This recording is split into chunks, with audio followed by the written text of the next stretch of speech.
passou para 18h30 para não ter que ter o tempo regulamentado do estacionamento, então começar a café científico. Não sei quantos aqui já estiveram no café, não estou vendo muitos rostos conhecidos, vou falar um pouquinho do café. O Café Científico Salvador existe desde 2006, foi inaugurado pelo professor Saulo Carneiro em 2006, falando sobre cosmologia, e é atualmente o evento de popularização da ciência que existe com mais tempo na história de Salvador. É uma coisa que muito nos honra.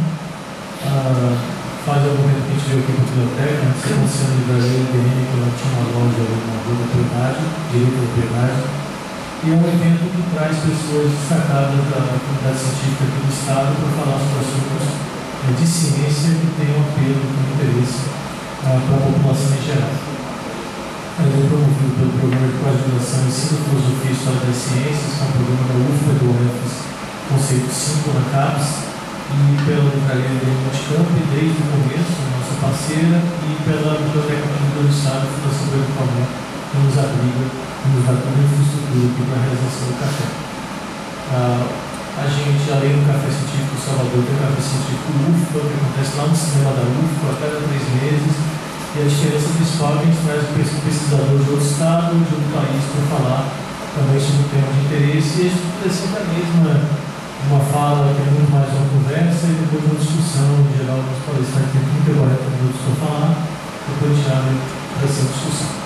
Hoje a gente tem a alegria de receber o professor Saulo Carneiro, no seu terceiro café científico, já abusa bastante de Saulo, professor de Estudo de Física da UFBA, atualmente está atuando como diretor técnico do Centro Científico da FAPESP, da Fundação de Parapesquisa do Estado da Bahia, está com a agenda super concorrida, mas tirou um tempinho para vir aqui para falar para a gente sobre teoria da relatividade, e me parece o melhor ponto do Estado para falar sobre o tema, por isso que eu convidei e insisti muito por aceitar esse convite. Eu vou chamar a Saulo para falar para você e depois chamar a discussão. Obrigado, Flávio. Será que eu preciso do microfone ou você me ouve? Precisa? Precisa? É isso. Acho que eu vou. Alô.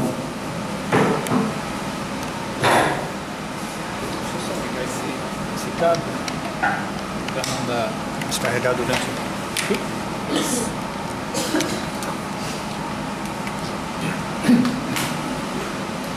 Bom, obrigado pela presença de vocês, obrigado ao Chável pelo convite.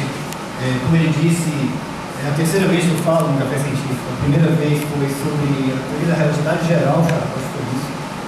A segunda vez foi em 2006. A segunda vez foi há 3 anos atrás sobre cosmologia, que tinha saído um prêmio Nobel para cosmologia um ano antes. E agora sobre relatividade restrita. E a boa notícia é que com isso acaba a minha expertise, quer dizer, são as 3 coisas que eu conheço, então o Chável não vai mais poder me convidar, tá certo? A não ser que eu repita a palestra, né? Mas, brincadeira à parte, é um prazer aqui, quer dizer, é um trabalho que eu faço com satisfação. De discutir ciência com o público, né? Em geral, não é uma tarefa fácil. Você traduzir em palavras acessíveis é uma coisa que é muito técnica, né? Mas a gente vai fazer o melhor possível. Quando a gente fala da teoria da relatividade restrita, a gente sempre associa com o nome de Einstein, né? E com a moderna teoria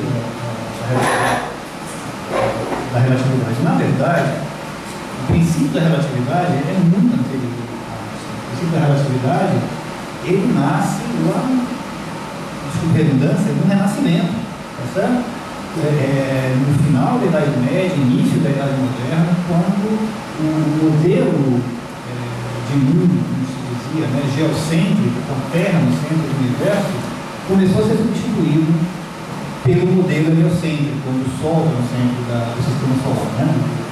Na época se conhecia como universo. Esse período a gente chama de Revolução Copernicana, porque havia, vou mostrar aqui no primeiro slide, havia um sistema de mundo, como se dizia na época, certo? Em que a Terra era o centro do sistema solar, Esse modelo ele vem desde os gregos antigos, ele é conhecido como modelo de Ptolomeu. Ptolomeu foi um astrônomo grego que viveu no Antigo Egito, né, em Alexandria. E esse modelo, apesar de ser um modelo comum, bastante popular na época, era assim reproduzido ao nome dele, do Ptolomeu. Nesse modelo, tanto a Lua, né, quanto os demais planetas do sistema solar giram ao redor da Terra. Nesse sentido, a Lua não se diferenciava dos demais planetas, era sempre um planeta mais próximo. Certo? O Sol é uma estrela, né? Nós sabemos que uma estrela tem luz própria, né? Emite calor e energia, ao contrário dos planetas, também girava uma órbita em torno da Terra. Então, era um sistema de o centro do universo conhecido, era considerado como matéria. Havia razões físicas, científicas, astronômicas para as pessoas acreditarem nesse modelo. A primeira é bastante óbvio, né? Você vê o Sol cada 24 horas dando uma volta da Terra. Se bem que os gregos sabiam que isso era simplesmente pela rotação da Terra, mas os gregos também sabiam que a cada ano o Sol dava uma volta no zodíaco, tá certo? Completando uma volta em torno da Terra. Era um que hoje a gente chama de movimento aparente do Sol. E todos os outros planetas faziam a mesma coisa. Vênus e Mercúrio tinham um movimento um pouco estranho, né? Eles tinham um movimento, eles iam, em algum momento eles voltavam um pouquinho, depois iam de novo. Tá? Hoje a gente sabe por quê. Hoje é porque esses dois planetas estão mais próximos do Sol do que a Terra, são chamados planetas ultravioletos. Né? Os outros planetas não acontecia isso porque são planetas exteriores. Então, a gente não, esse movimento retrógrado, né? A gente só observava em Mercúrio e Vênus. Então os gregos, o Ptolomeu associou umas coisas chamadas de epiciclos, né? Que era sobre a órbita do planeta, colocavam pequenos círculos que o planeta também realizava em torno de um certo centro. Era um modelo relativamente complicado, mas que era distribuído muito bem o movimento de todos os astros em torno da Terra. Ele era muito preciso. Mas havia também uma razão, na Idade Média, né, havia uma razão também mais filosófica e religiosa para esse modelo, que é a concepção de que Deus colocou o homem no centro do universo, né, com sua melhor criação. Não podia ter colocado ele num planeta como outro qualquer, que girava em torno de uma estrela como outra qualquer no universo. Não, seria acreditado que nós tínhamos uma posição espacial também privilegiada, além da posição privilegiada intelectualmente que nós temos, tá certo? Bom, isso começou a mudar com o Renascimento. Vocês sabem, mudanças religiosas, mudanças filosóficas e mudanças na ciência. Então, o Copérnico ele introduziu um outro modelo, também não foi o único a introduzir isso, mas hoje se atribui a ele, em que o Sol está no centro do universo, do sistema solar, né? E todos os planetas giram em torno do Sol e a Lua apenas gira em torno da Terra, satélite da Terra. É basicamente o modelo que nós conhecemos hoje. Não é exatamente o mesmo, porque o Copérnico também usava os tais epiciclos para descrever as órbitas, porque para ele as órbitas eram circulares, hoje a gente sabe que as órbitas são elípticas, são circulares, mas basicamente é o mesmo modelo que hoje a gente conhece, tá certo? Um modelo geocêntrico do sistema solar. Muito bem. O que o princípio da relatividade tem a ver com isso? Tá? Não tem tudo a ver com isso. A questão toda é a seguinte. A gente sabe, a gente geralmente escuta que a Igreja Católica na época era uma instituição extremamente retrógrada, né? E que não aceitava mudanças, e que era reacionário do ponto de vista científico, e fechava os olhos para todas as provas que Galileu dava, que o modelo geocêntrico, que Copérnico dava também. Eu não sou católico, mas desde que o Papa Francisco assumiu, eu sou fã da Igreja Católica. O Papa é pop agora, né? Então, eu vou aqui fazer uma defesa, né? Da advogado do diabo, fazer uma defesa do conservadorismo que existia na época contra o modelo heliocêntrico. Para a física que existia na época, que era a física de Aristóteles, Aristóteles foi um filósofo grego que estabeleceu as bases da física do mundo antigo, que prevaleceu até o final da Idade Média. Para a física de Aristóteles, o modelo de Copérnico era inconcebível. Ele simplesmente não funcionava, era impossível, era trivial você demonstrar, usando a física que se conhecia, que a Terra não podia se mover. Tá? Então, os dois personagens envolvidos nessa disputa são o Aristóteles, nós temos uma foto dele, mais uma escultura, e o Galileu uma pintura. Qual é o argumento dos aristotélicos da época? Né? Se a Terra tivesse movimento, eu sou a Terra, certo? Eu vou entrar em movimento. Se eu atiro um objeto para cima, ele cai para trás. Ele não está na minha mão. Então, bom, eu ainda não sou a Terra, eu sou uma pessoa se movendo com um objeto. Se eu jogo ele para cima, obviamente ele vai cair um pouco mais atrás. Se a Terra estivesse em movimento, eu vou parar sobre a Terra e a Terra está em movimento. Se eu jogo o objeto para cima, ele não deveria cair de volta na mão. Ele deveria cair um pouco. Então, isso era tão óbvio que era um absurdo que pessoas da intelecto e da Galileu de Copérnico defendessem o movimento da Terra. Então não era tão trivial a discussão na época. Hoje é fácil a gente dizer, os reacionários não aceitavam. Não, era uma discussão bastante difícil, travada naquele momento, com base na física de Aristóteles. Qual era a física de Aristóteles? Ele dizia, olha, como a Terra está no centro do universo, todo corpo pesado, sólido, tende a se mover em direção ao centro da Terra. Os corpos mais leves tendem a ficar mais na superfície, como os líquidos, né? Os gases do fogo tendem a subir, são mais leves. O Aristóteles dizia que no céu ficava o éter, certo? Os corpos celestes se moviam. Essa é a concepção física, basicamente, a concepção física aristotélica dos quatro elementos, né? E as posições que eles ocupavam em relação ao centro do universo, que era a Terra. Um corpo podia entrar em movimento, claro. Como? Se você empurrasse. Se você aplicasse alguma força sobre ele entraria em movimento. Mas cessada essa força, ele pararia. Essa seria a tendência dele. Porque a tendência dele é de ocupar o lugar natural que lhe cabe, né? Ou indo em direção ao centro da Terra, ou ficando um pouco mais em cima, dependendo da densidade. Bom, mas quando coloca uma bola? O Aristóteles dizia, quando você coloca uma bola, você está imprimindo ao corpo uma certa quantidade de movimento, impulso, como se dizia na época, né? Mas com o tempo esse corpo perde o impulso que foi impresso, ele gasta o seu impulso, e ele para, e cai. E mesmo que tudo isso é muito natural, é isso que a gente observa. Nós observamos isso. Então, se eu empurro um objeto aqui, ele anda a certa distância e para, certo? O seu Sol, como objeto sólido, ele tende a ir em direção ao centro da Terra. Muito bem, então segundo essa teoria, se eu estou segurando um objeto, estou preso à Terra, está se movendo, na hora que eu solto esse objeto, a tendência dele é de parar. A Terra vai continuar em movimento, comigo em cima dela, mas o objeto deve perder esse movimento e ficar para trás. Bom, mas quando eu ando e jogo uma bola para cima, eu consigo ver ela cair em mão. Mas é porque eu andei pouco, a altura foi pequena, né? Mas suba no alto de uma torre muito alta, um mastro de um navio, por exemplo, e atira o objeto lá de cima. Uma altura muito grande e a velocidade do navio muito alta, o objeto deve provavelmente cair um pouco mais distante do mastro, né? Ao contrário do que aconteceria se o navio tivesse parado. Estou raciocinando com Aristóteles, hein? Então, essa física aristotélica, portanto, contraditória com a concepção heliocêntrica do mundo.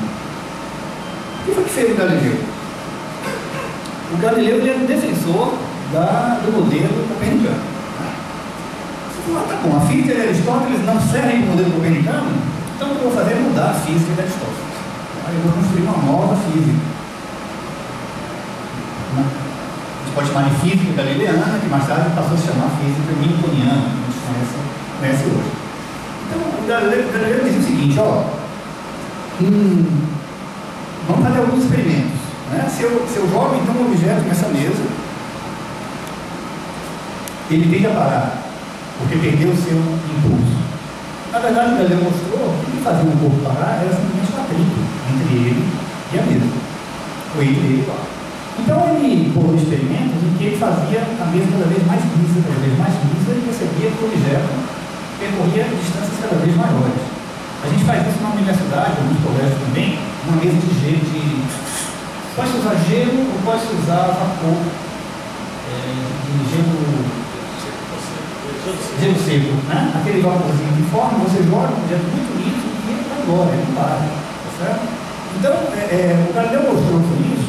Na verdade, a maioria das experiências dele, experiências de pensamento, algumas experiências, mas ele mostrou com isso que a física de Aristóteles não respondia ao que a gente observava, na verdade. Se a gente observasse com mais cuidado, né, a gente veria que o corpo está em movimento uniforme, velocidade constante, não é necessário que haja uma força sobre ele.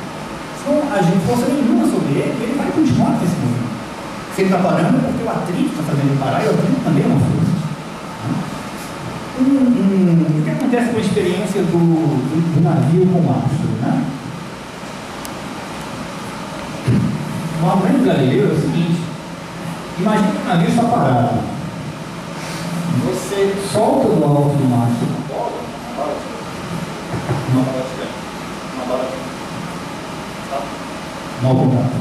você solta uma bala de canhão do alto do mastro.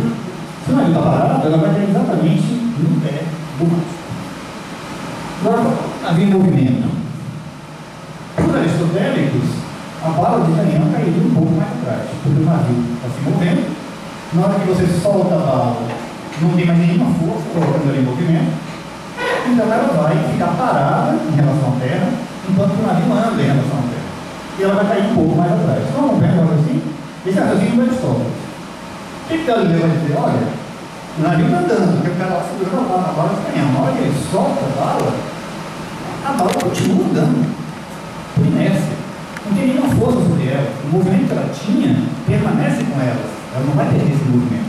Vai perder um pouco para atrito com o mar. Mas tudo que não há, a gente pode desprezar esse atrito com o mar, ela vai continuar em movimento. Então, o que vai acontecer? Para quem está, imagine que nós estamos no porto, vendo o navio passar. O que nós vamos ver? Nós vamos ver a bala de canhão seguir essa trajetória. É uma trajetória parabólica. Então, enquanto o navio vem para cá, a bala faz essa trajetória e cai no pé do mastro. Isso é o que vê o observador que está no porto. E o marinheiro que está lá no barco, andando junto com o barco. Né? O que ele vai ver? Ele vai ver uma bala de canhão seguindo uma trajetória vertical, concorda? Né? Do alto do mastro até o pé do mastro. Ou seja, a trajetória da bala depende de quem é o observador. Se for um observador no barco, a trajetória é uma trajetória vertical. Se for um observador no porto, a trajetória é uma trajetória parabólica. Agora, o resultado final desse experimento é o mesmo. A bala foi solta do alto do mastro e caiu no pé do mastro. Os dois observadores vão ver a mesma coisa acontecer. Os dois observadores são igualmente bons para isso. Aí está nascendo, gente, o princípio da relatividade. Então, pensem agora que, olha toda a consequência que tem isso para a discussão sobre o modelo geocêntrico e heliocêntrico. Né? Pensem que, ao invés de ser o navio, é a Terra em movimento. Né? Essa nova física do Galileu explica por que a gente não percebe que a Terra está em movimento. Né? Eu jogo o objeto para cima e ele cai na minha mão. Tudo acontece como se ele estivesse parado. Se você fizer um experimento nesse navio parado, ou fizer o mesmo experimento nesse navio em movimento uniforme, o resultado do experimento vai ser o mesmo. Se você puser o tempo para oscilar, o período de oscilação vai ser o mesmo, não importa se o navio está parado ou se o navio está em movimento. Se você fechar, se tiver uma cabine do navio e fechar as escotilhas, se o mar estivesse extremamente calmo e o navio conseguisse ir com velocidade uniforme, sem balançar, imagina um trem, como a gente faria isso num trem, certo? Quem está fechado lá dentro não tem como descobrir se o navio está parado ou sai em movimento. Essa é a ideia do Galileu. Né? Então, quem já andou de trem, está em movimento uniforme, se você não olha para fora, você não sabe se ele está andando ou se está parado. Não sei pelo ruído e tal. Mas qualquer experimento que você faça, ele vai dar o mesmo resultado. Esteja o navio, o trem, que seja em movimento ou parado. Então, eu vou enunciar o princípio da relatividade dessa maneira. Não é possível, através de nenhum experimento, você discernir se há ou não movimento uniforme. Essa é uma maneira de você definir o princípio da relatividade. Não existe velocidade absoluta. As velocidades são todas relativas. Então, se o navio está passando pelo porto em movimento uniforme, quem está em movimento? É o navio ou é o porto? Depende. Né? O observador está no porto, é o navio. O observador está no navio, é o porto que está no navio. Mas os experimentos que você faz no navio ou no porto vão dar o mesmo resultado. Tá? Uma bala caindo, um pêndulo oscilando, tá certo? Qualquer experimento mecânico que você faça vai dar sempre o mesmo resultado. Então, o Galileu ele reinventou a física para dar suporte ao modelo heliocêntrico. Ele mudou a física, certo? Ele quebrou o paradigma de Aristóteles e a base dessa mudança foi o princípio da relatividade, como eu estou dizendo aqui. O Galileu não batizou isso de princípio da relatividade, não, tá? Isso foi posteriormente, foi chamado assim. Mas o cerne do pensamento dele era isso. Então, eu espero ter mostrado como não era fácil essa discussão do heliocentrismo e do geocentrismo e como ela foi importante para o nascimento da teoria da relatividade, do princípio da relatividade. Bom, isso culminou com esse senhor chamado Isaac Newton. Tá? O Isaac Newton ele formulou as leis da mecânica, né? da mecânica clássica. Uma delas é o princípio da inércia, a primeira lei, que diz que qualquer corpo em movimento uniforme, se estiver livre da ação de qualquer força, né, permanecerá em movimento retilíneo e uniforme. Uma curiosidade, pouca gente conhece, é que para o Galileu a inércia não era retilínea, era circular. O Galileu ele enunciava que os corpos tendiam a permanecer em movimento circular. Ele está servindo os planetas, né, como corpos livres. O Newton estabeleceu como um movimento retilíneo, certo? E uniforme. Mas isso é só um detalhe. O Newton ele fez muito mais. Ele construiu toda a mecânica, ele estabeleceu a lei da gravitação universal. Notem que a lei da gravitação universal só funciona, a de Newton, se você puser o Sol no centro do sistema solar, certo? Mas eu queria também usar uma ideia do Newton para discutir o seguinte. Essa última formulação que eu fiz, né? A velocidade é um conceito relativo. Não existe velocidade absoluta. Alguns podem pensar que isso é trivial. Mas como é que não pensaram nisso antes? Na verdade, tudo é relativo, né? Alguns enunciam da relatividade assim, tudo é relativo. Não é bem assim. Eu vou dar um exemplo de uma coisa que não é relativa, que é absoluta, que é a aceleração. Quem já fez segundo grau, já chegou no terceiro ano, ou está na universidade, já aprendeu, né, que velocidade mede o quão rápido o movimento está ocorrendo, e se a velocidade não é constante, está aumentando, está diminuindo, você tem uma aceleração. Né? O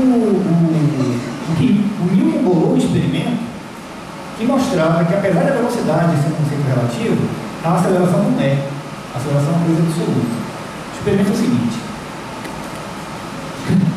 Pega um balde.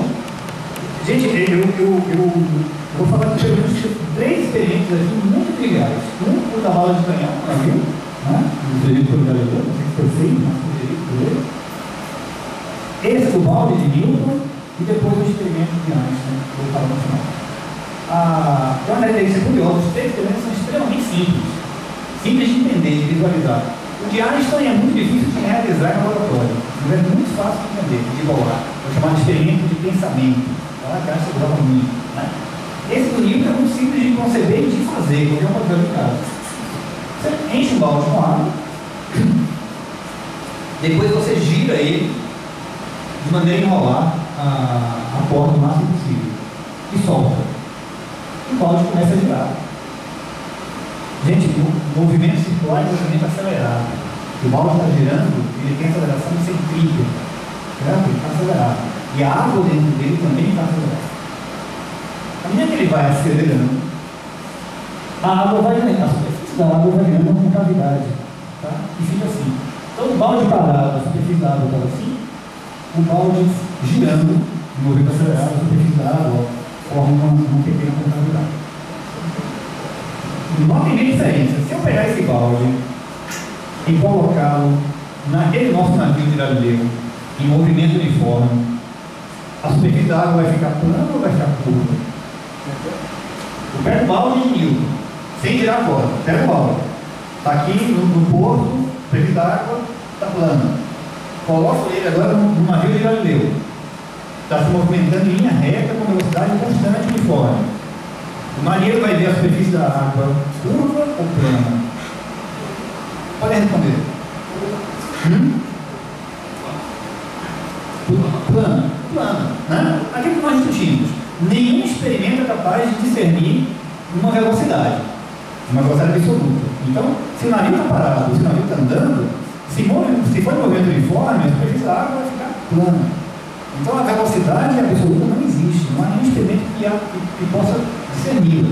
O que existe é a velocidade relativa entre o navio e o porto. Aqui não.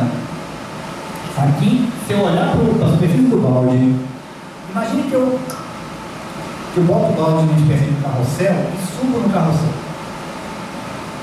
Eu não fecho as janelas. Eu não sei que o carrossel está girando. Não sei se ele está girando ou se ele está parado. Mas eu olho para o balde e vejo a água assim. Eu concluo que o carrossel está girando. Se eu vir a superfície do balde plana, da água plana, eu concluo que o carrossel não está girando. Perceberam?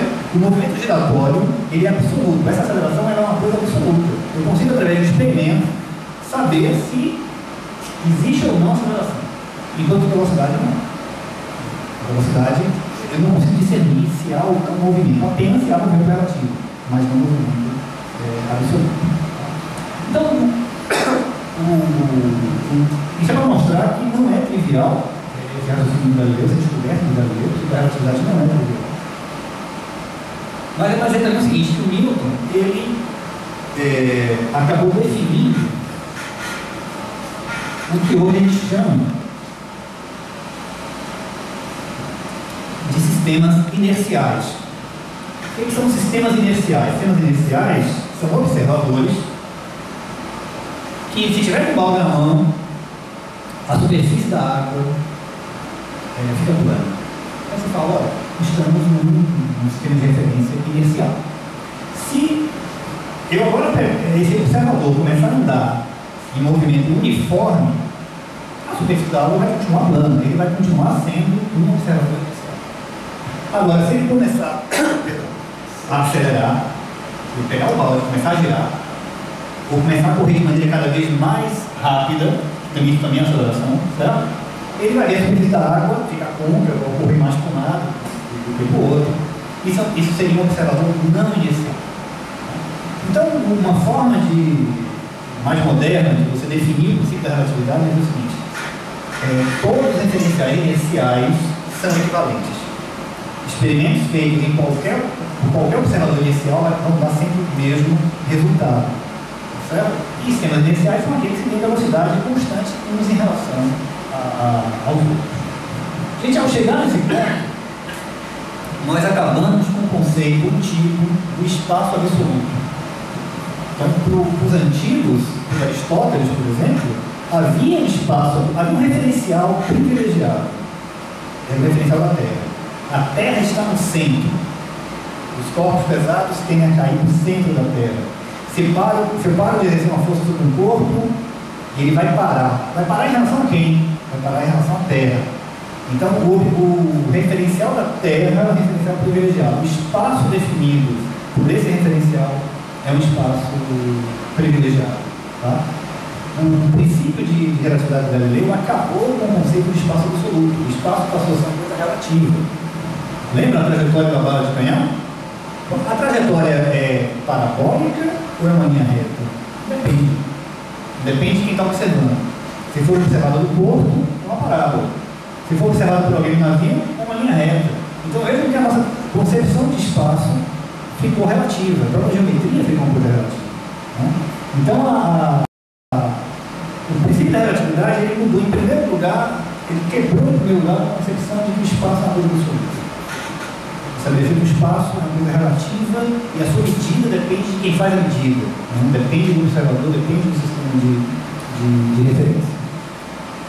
Bom, tá tudo muito bom, tudo muito bem. Chega esse senhor e parece rir de todos os anteriores.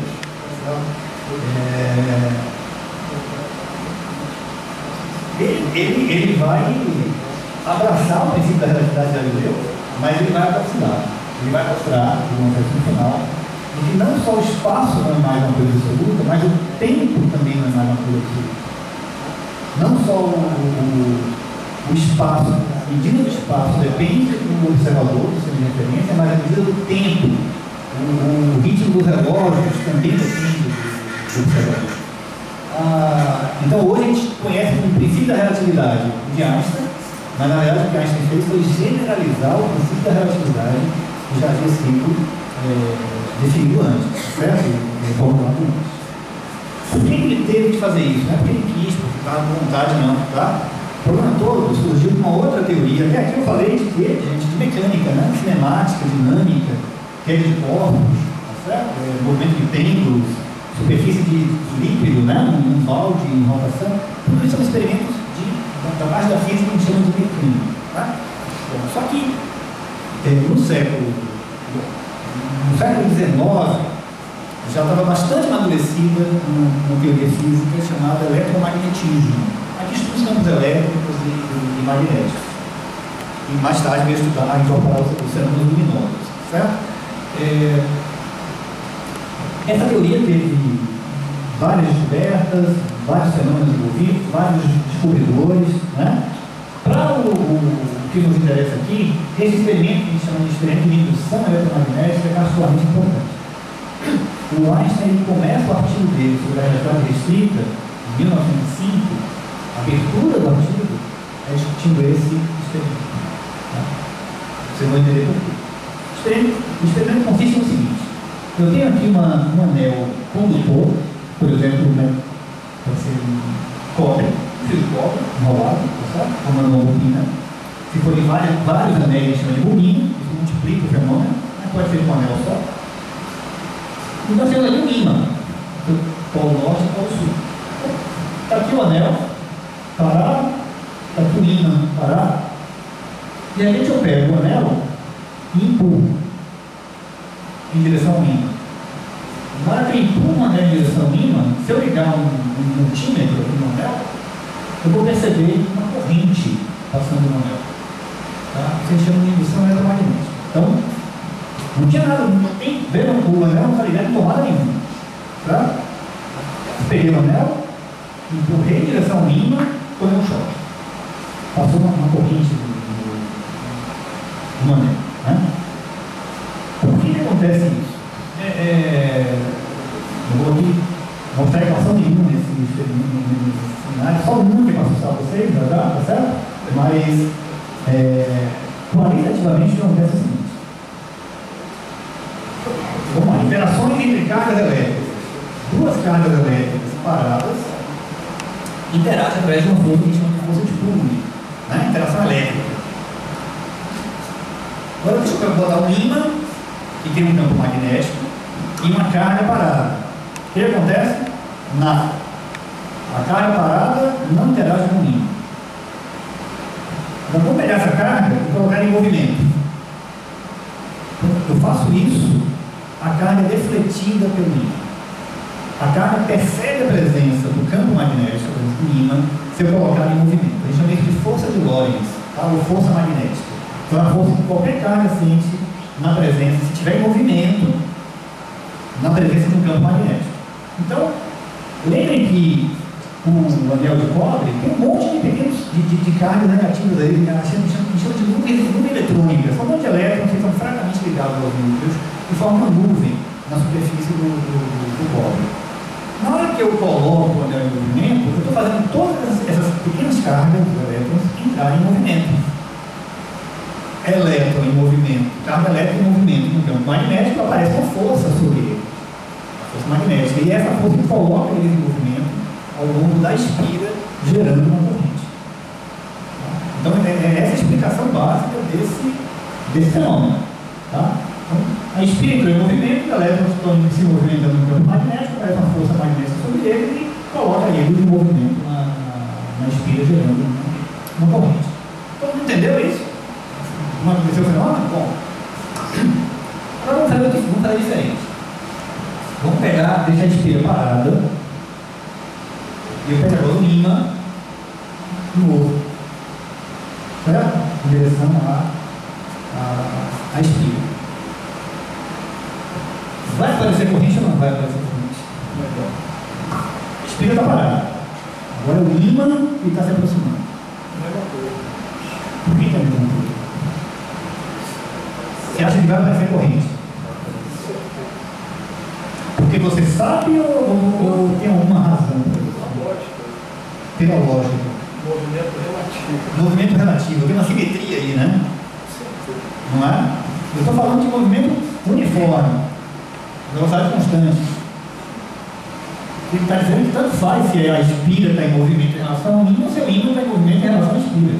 O resultado deve ser o mesmo. E aparece uma corrente. Só que a gente tem um probleminha. Nesse caso, as cargas estão paradas. Carga parada não sente campo magnético, não existe força magnética sobre carga em repouso. Se as cargas estão paradas, como é que aparece uma força sobre elas? A explicação que se dava antes da teoria da relatividade era devido à Faraday, que foi descobrir isso na indução, é o seguinte: a espira está parada, os elétrons estão parados, ok. Mas na hora que eu aproximo o ímã, o campo magnético onde está o anel começa a ficar mais forte. Ó, eu estava longe do ímã, o campo magnético sobre a espira era fraco. Quando o ímã vai se aproximando, o campo magnético do ímã vai ficando mais forte. Isso, gente, é um campo magnético que está variando no tempo. Ele é fraco e vai ficando cada vez mais intenso. Pela lei de Faraday, vocês precisam lembrar, quem não lembra, tá certo? A lei de Faraday fala o seguinte: campo magnético variando no tempo gera campo elétrico. Da mesma maneira que campo elétrico variando no tempo também gera campo magnético. Então, o movimento do ímã vai fazer aparecer na espira um campo elétrico. A gente chama isso de campo elétrico induzido. Um campo elétrico induzido pela variação do campo magnético. Esse campo elétrico é que vai colocar as cargas em movimento. Uma carga, mesmo parada, se você puser ela no campo elétrico, aparece uma força sobre ela, uma força elétrica, que é diferente da força magnética. Então, vejam bem, nos dois experimentos está aparecendo corrente, mas por razões diferentes. No primeiro caso, é porque aparece uma força magnética sobre as cargas, não tem campo elétrico aí. Tá? No segundo experimento, não tem força magnética, mas aparece um campo elétrico. Esse campo elétrico induzido. São explicações diferentes. E aí a pergunta que se faz, que o Einstein se fez, foi: é ou não é o mesmo fenômeno? É ou não é o mesmo fenômeno? E a resposta que se dava na época é que não era. Eram fenômenos diferentes. Apesar de você conseguir escrever com a mesma equação, que é a lei de indução de fato, do ponto de vista físico, se achava que eram fenômenos diferentes. Em um caso agia um campo elétrico, em outro caso agia um campo magnético. Cada uma força elétrica, cada uma força magnética. Inclusive, havia quem calculasse uma pequena diferença, tá certo? Entre as duas correntes, né? Que não era perceptível porque a velocidade da luz, da qual eu vou falar já, é extremamente alta. Né? Mas eu acho que dizia, mas me caiu o princípio da relatividade. Né? Como é que fica? Vejam bem, o referencial da bobina é inercial. Ela estava paradinha, está vendo o ímã se aproximando dela. O referencial do ímã também é inercial. Ele estava paradinho, vendo o ímã se aproximando dele. Se os dois referenciais são inerciais, e se a física, pelo menos a mecânica, né, é a mesma, em qualquer referencial inercial, se só o que conta são as velocidades relativas, se não existe velocidade absoluta, os dois fenômenos têm que ser o mesmo fenômeno. Não podem ser diferentes. Mas alguns físicos na época diziam que não. Olha, aí tem uma velocidade absoluta. Existe um sistema de referência privilegiado, que é o sistema de referência do éter. Já vou dizer o que é o éter. Certo? Mas existe um sistema de referência privilegiado no qual várias equações de Maxwell. As equações de Maxwell são as equações que regem a teoria eletromagnética. E só nesse sistema é que essas equações valoriam. Isso para o Einstein era inadmissível. Estou simplificando um pouco do ponto de vista histórico, para ficar didático. Tá? A coisa foi mais complicada, a discussão do que eu estou falando para vocês.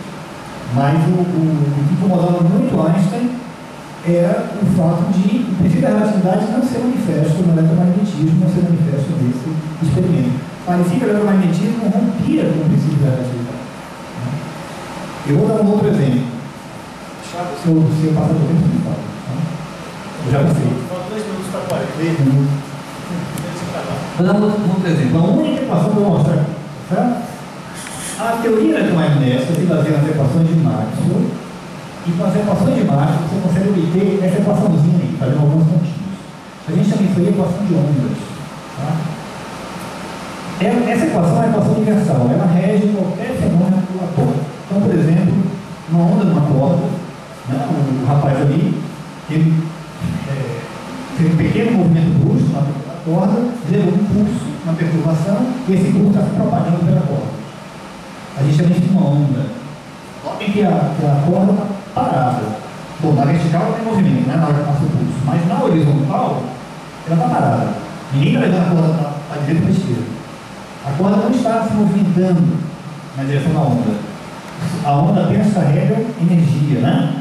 Assim que a gente aprendeu, não é isso? É uma perturbação que está se propagando pela corda, mas a corda não está se propagando. Isso é uma onda.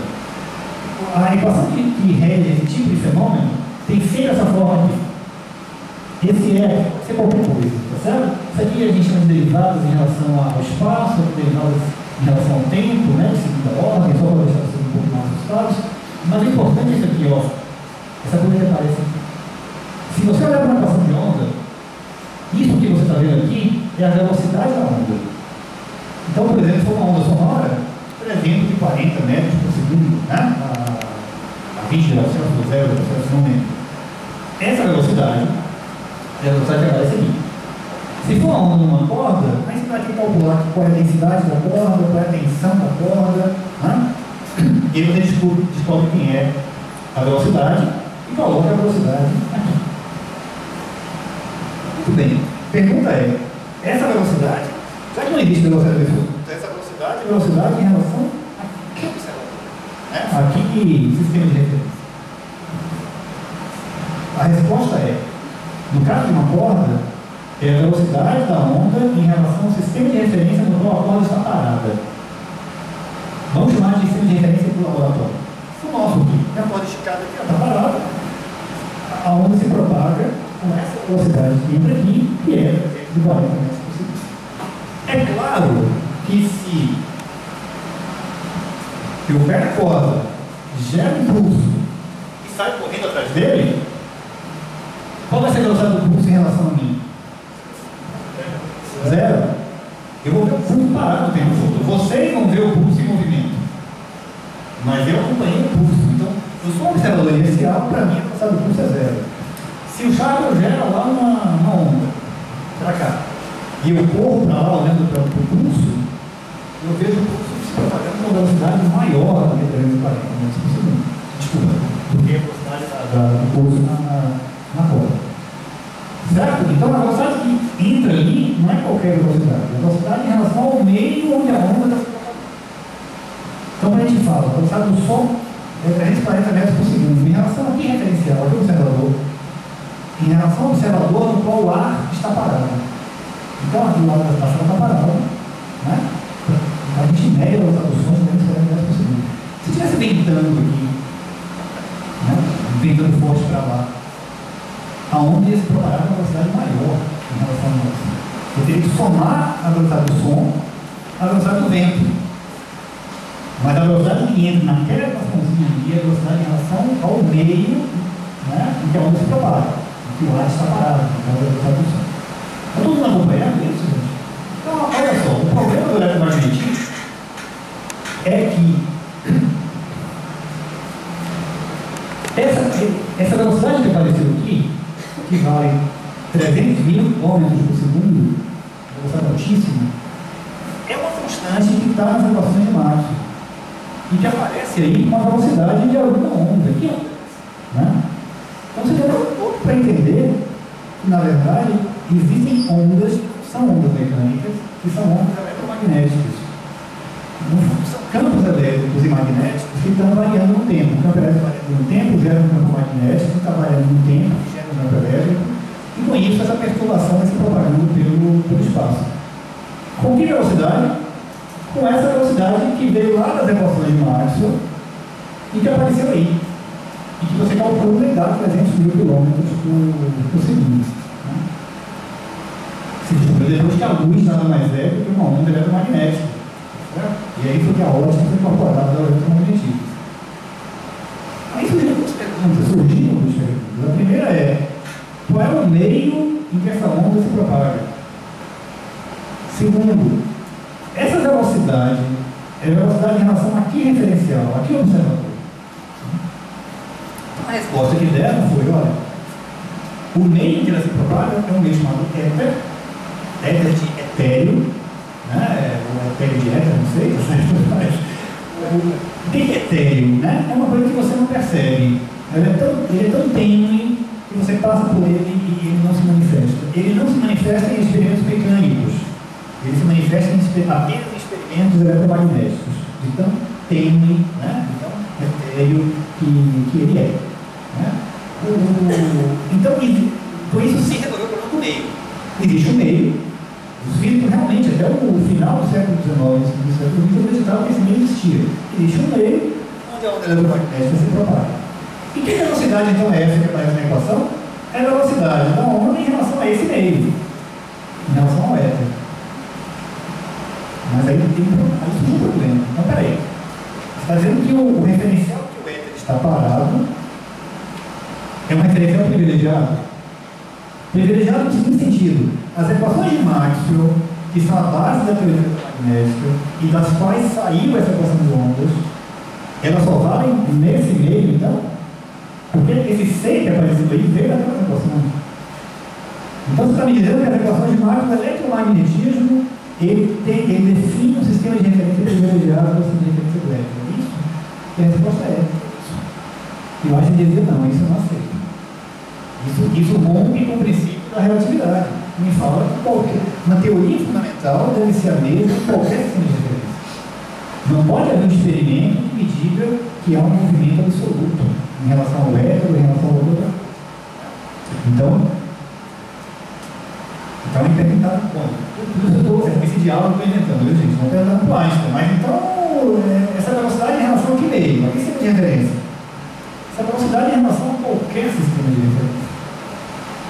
E o meio que a onda se propaga? Não tem meio, ela se propaga no vácuo. A onda eletromagnética se propaga no vácuo, a perturbação do campo eletromagnético está se propagando, e a velocidade ela se propaga com essa velocidade. Mas em relação aqui ao observador, Einstein, qualquer não, vocês estão malucos, né? Disseram para ele, como disseram para o Galileu lá atrás, certo? Está doido. O Einstein está mudando a física, gente, a fazer isso. Então é claro que a reação é essa, está doido, né? Vamos entender por quê.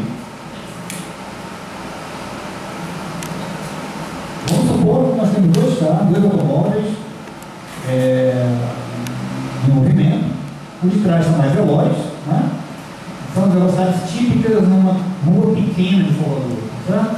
São 100 km por hora, 80 km por hora. E o que está a 100, obviamente, começa a aproximar. O que está da frente sou eu, certo? Vai tirar do lado. Qual é a velocidade do som? A velocidade do som em relação ao ar, está parado, é 340 metros por segundo, que dá esse valor aí, ó, 1.224 km por hora. Isso é velocidade porque alguém está parado, um pedestre está parado na calçada, né? Se ele medir a velocidade que o som chega até ele vai medir esse valor. No além do carro da frente não está parado. Tem 80 km, está andando a 80 km por hora. Com que velocidade o som vai chegar ao carro na frente? 1.224 menos os 80 do carro da frente. Concorda comigo? Entendeu, Marcinho? Sim? O carro que está atrás, né, o som vai estar saindo da buzina. Bom, isso o carro está atrás não importa, tá? Para não complicar o raciocínio. O meu de vocês, tá? Então fica claro isso, né? Quer dizer, a velocidade do som depende de quem é o observador. Se está parado em relação ao ar, é uma. Se está num carro em movimento em relação ao ar, é outra. Agora, imaginem que o carro de trás é de noite, ao invés de buzinar, o carro de trás não sai de luz. Em relação a quem está ao pedestre, que está na calçada, a luz chega até ele com 300 mil km por segundo. O carro à frente, né, a luz vai chegar até ele com que velocidade? Se perguntar para o Galileu ou para o Newton, eles vão dizer, vai chegar a velocidade de 300 mil km por segundo menos os 80 km por hora do carro. Aí você vai dizer, não, o carro da frente vai medir a velocidade de 300 mil km por segundo, a mesma que o pedestre lá na calçada mediu. Vocês perceberam a grande mudança que houve aí? Tá? A velocidade da luz é a mesma em relação a qualquer observador, qualquer sistema de referência, não importa qual é a velocidade desse sistema de referência, qual é a velocidade desse observador. A teoria da relatividade de Einstein se baseia nesse princípio, o princípio da constância, né, da universalidade da velocidade da luz, que não é trivial, não é fácil de entender. Não foi fácil de entender o movimento da Terra no tempo do Galileu. Mas toda a experiência que foi feita após isso confirmou que a teoria de Einstein estava correta. Veja que ele não jogou nada no lixo a teoria de Newton e de Galileu. Para fenômenos que acontecem em baixas velocidades, a teoria de Newton continua muito boa. Muito, extremamente boa. A correção que Einstein fez na teoria só aparece, só é importante quando o fenômeno envolve velocidades extremamente altas, próximas da velocidade da luz. Para a luz em particular, a regra de adição de velocidade que a gente aprendeu no colégio, a de Galileu, não vale. Para a luz vale essa que o Einstein acabou de estabelecer.